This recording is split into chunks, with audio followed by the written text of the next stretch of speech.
Hello students, तो आज हम यूजीसी नेट के सेकंड पेपर संस्कृत कोड 25 की पहली क्लास है। तो पहली क्लास में क्या होता है, सिलेबस डिस्कशन। तो सबसे पहले हम यही करेंगे और ये संस्कृत वालों की है। तो सबसे पहले इतना तो सबको पता होता है कि इस पेपर में 100 क्वेश्चन होते हैं और जो 200 नंबर के होते हैं ये तो आपने पहले ही पढ़ा होगा। तो हम आज से आपको हम तो बस इतना पढ़ा रहे हैं कि हम कैसे पढ़ाएंगे आपको, तो उसी के अकॉर्डिंग आप सिलेबस समझो। पहले तो आपको यूनिट वन जो यूजीसी नेट का संस्कृत का सिलेबस है इसको ना 5 खंडों में बांटा है। जैसे आप नॉर्मली देखना चाहो तो ऐसे 5 खंड है। तो पहले तो है वैदिक साहित्य, तो यूनिट 1 और 2 में वैदिक साहित्य है। उसके बाद है दर्शन साहित्य, तो यूनिट 3 और 4 में दर्शन साहित्य है। उसके बाद में व्याकरण और भाषा विज्ञान, यूनिट 5 और 6 में व्याकरण और भाषा विज्ञान है। एंड संस्कृत साहित्य का काव्य शास्त्र एवं दस छंद परिचय, यूनिट 7 और 8 में ये है। एवं आखिरी जो वो है यूनिट 9 और 10, उसमें है पुराण इतिहास, धर्मशास्त्र एवं अभिलेख शास्त्र। तो हम वैसे एक बात, तो जैसे ये 5 खंड हो गए, अभी इसका ही डीप इसी को खोल के इस यूनिट में बताया गया है।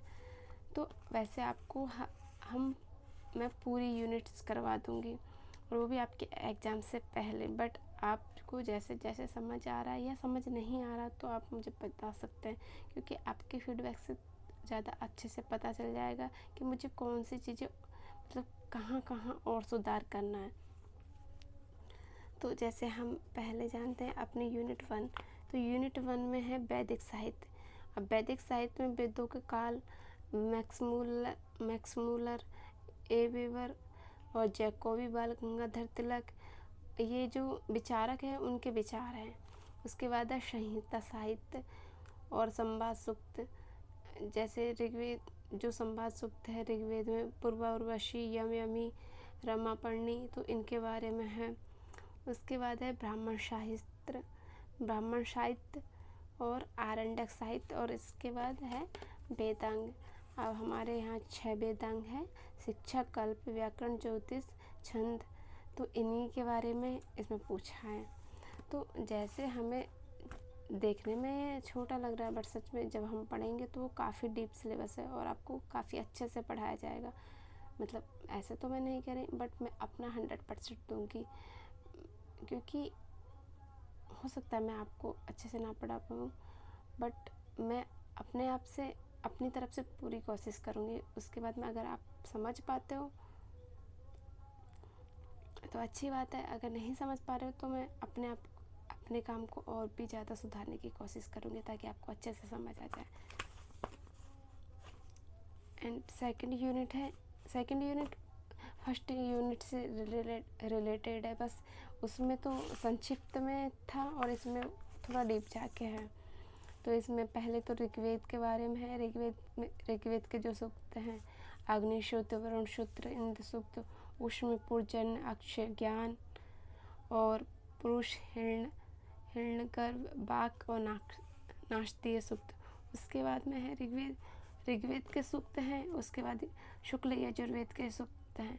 शुक्ल यजुर्वेद में शिव संकल्प और प्रजापति सूक्त है। उसके बाद अर्थवेद में है राष्ट्राभिवर्धन और काल और पृथ्वी सूक्त। 3 सूक्त उससे है, राष्ट्राभिवर्धन, काल और पृथ्वी। उसके बाद में है ब्राह्मण साहित्य। उस ब्राह्मण साहित्य में अग्निहोत्र, यज्ञ, ये इनके बारे में है। मतलब आप और अच्छे से डीप देख लेना। उसके बाद में है उपनिषद साहित्य।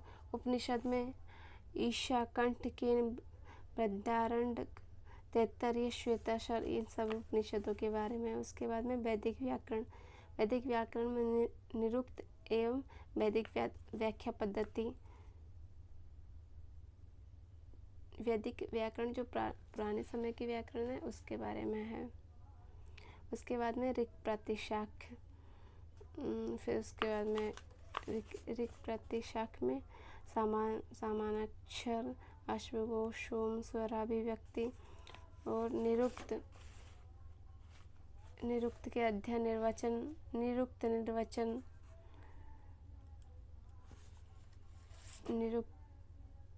और फिर वैदिक स्वर, उदात्त अनुदात्त स्वरित, वैदिक व्याख्या पद्धति।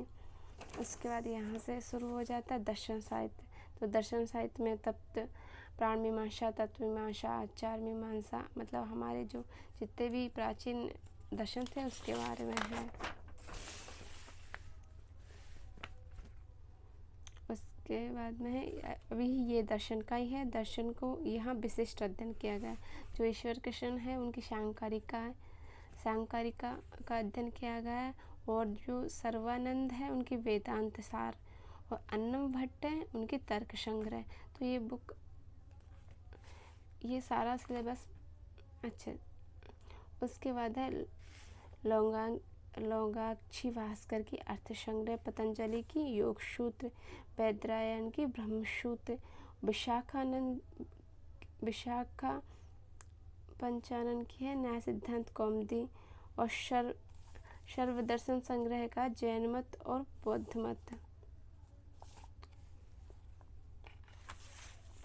जो हमारा सर्वदर्शन संग्रह है उसमें जैन मत और बुद्ध मत दोनों के बारे में पूछा जाता है। उसके बाद है भाषा विज्ञान, व्याकरण और भाषा विज्ञान। तो पहले जो कवियों के बारे में कुछ सामान्य, हमारे प्राचीन जो ऋषि हैं उनके बारे में सामान्य परिचय। उसके बाद में पाणिनि की शिक्षा और भाषा विज्ञान। भाषा विज्ञान में ग्रीम, ग्रासमान और वर्नर का नियम है। भाषा विज्ञान की परिभाषाओं का वर्गीकरण एवं परिवार।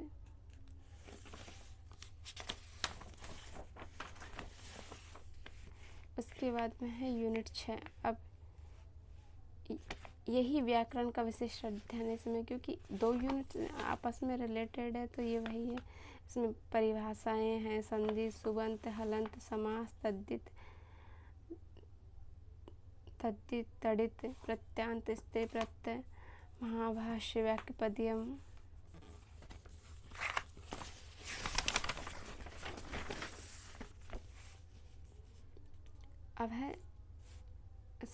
अब यूनिट 7, संस्कृत साहित्य का काव्यशास्त्र एवं छंद परिचय।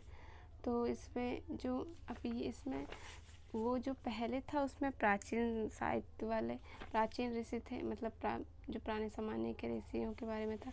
इसमें हमारे जो साहित्य के अब नए जो मतलब अब जो आधुनिक साहित्य हैं उसके जो कवि है उनके बारे में है। तो इसमें कवियों का परिचय है। पहले तो भाष, अश्वघोष, कालिदास, शूद्रक, विशाखा दत्त, भारवी, माघ। और उसके बाद है काव्यशास्त्र के बारे में कि रस संप्रदाय, अलंकार संप्रदाय। और उसके बाद में पाश्चात्य में अरस्तु और लोंजेकोचे। उसके बाद में इसी का विशिष्ट अध्ययन है। इसमें पद्य की रचनाएं हैं, बुद्ध चरितम, रघुवंश, कृतार्जुन एवं शिशुपाल। वैसे ये रचनाएं वही है जो आपने BA MA में पढ़ी है। मोस्टली रचनाएं वही हैं। अगर आपने MA अच्छे से किया होगा तो आपको शायद इनको पढ़ने की ज़रूरत भी नहीं पड़े, या फिर आप नॉर्मली देख लोगे तो काम हो जाएगा। बट वैसे आपको मैं अच्छे से पढ़ाने की कोशिश करूँगी अपनी तरफ से। और आपने क्या पढ़ा है बाद में उसे नहीं देख के, जो प्रेजेंट में हम UGC नेट में पढ़ेंगे ना तो वहाँ से फिर से करवा दूँगे। उसके बाद में है नाटक साहित्य। फिर उसके बाद में गद्य, चंपू काव्य और साहित्य दर्पण। मतलब संस्कृत साहित्य का पूरा ज्ञान दे दिया इन्होंने। और अलंकार है।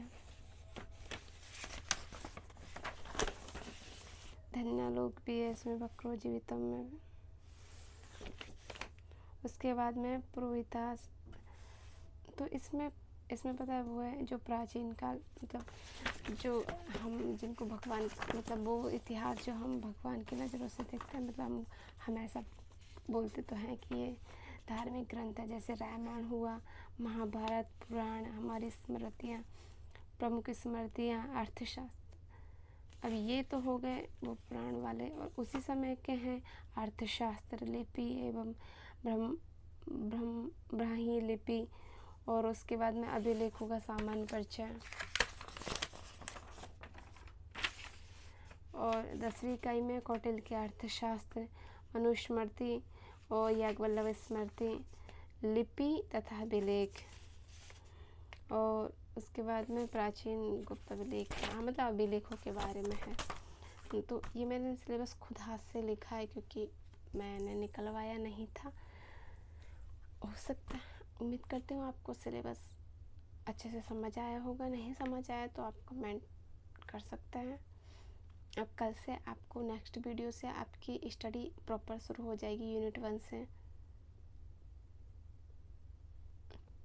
वैसे संस्कृत में हम पहले शुरुआत में यूनिट 1 पढ़ेंगे नहीं, शुरुआत में हम पढ़ेंगे भाषा विज्ञान, ताकि शुरुआत में हम पढ़ेंगे, मैं बता देती हूँ, शुरुआत में हम पढ़ेंगे व्याकरण और भाषा विज्ञान, क्योंकि सबसे इम्पोर्टेंट होती है व्याकरण। पहले व्याकरण और भाषा विज्ञान हो जाएगा, फिर हम यूनिट 1 कवर कर लेंगे सीधा। फिर नॉर्मली जैसे क्रम चल रहा है वैसे कर लेंगे, पर सबसे पहले हम यूनिट व्याकरण और भाषा विज्ञान करेंगे, ताकि आपको बाद की यूनिट और भी अच्छे से समझ आए।